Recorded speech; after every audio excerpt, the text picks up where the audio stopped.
giving out our names or other personal details that might provoke a backlash concerning privacy. But Dakota can still learn plenty. Let's say you visit the Boston Globe and read a column on the Toyota Prius.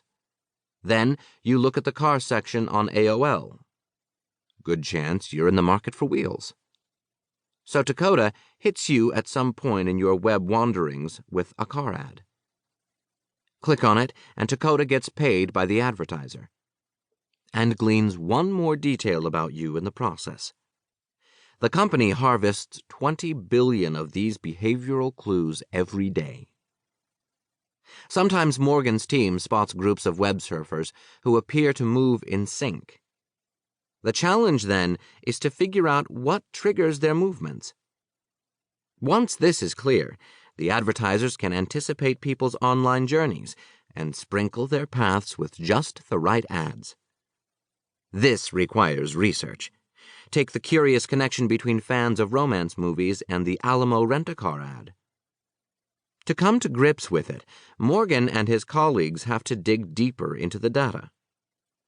Do car renters arrive in larger numbers from a certain type of romance movie, maybe ones that take place in an exotic locale? Do members of this group have other favorite sites in common? The answers lie in the strings of ones and zeros that our computers send forth. Maybe the statistics will show that the apparent link between movie fans and car renters was just a statistical quirk.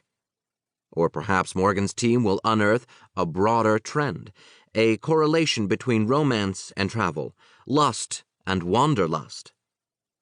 That could lead to all kinds of advertising insights. In either case, Morgan can order up hundreds of tests.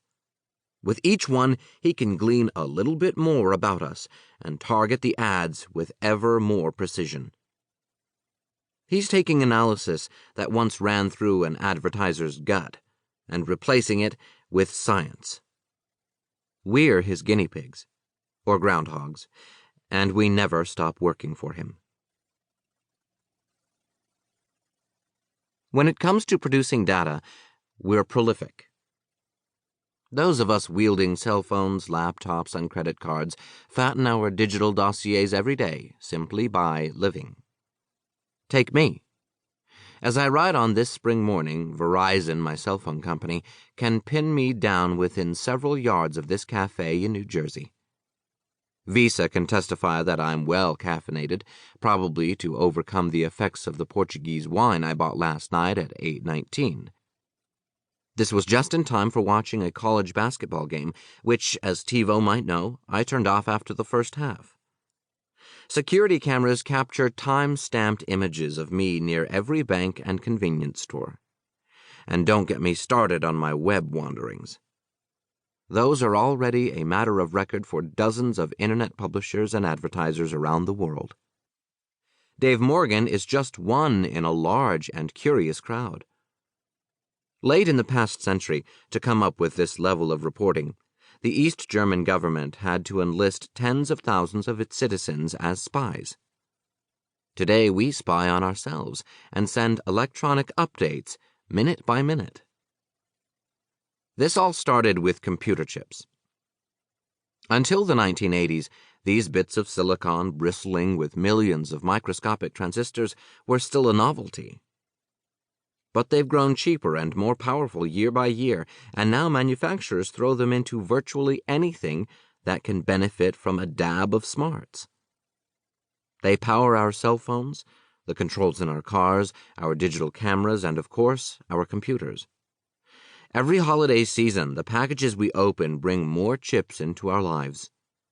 These chips can record every instruction they receive and every job they do.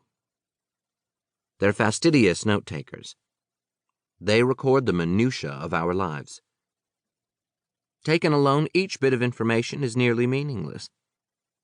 But put the bits together and the patterns describe our tastes and symptoms, our routines at work, the paths we tread through the mall and the supermarket. And these streams of data circle the globe. Send a friend a smiley face from your cell phone.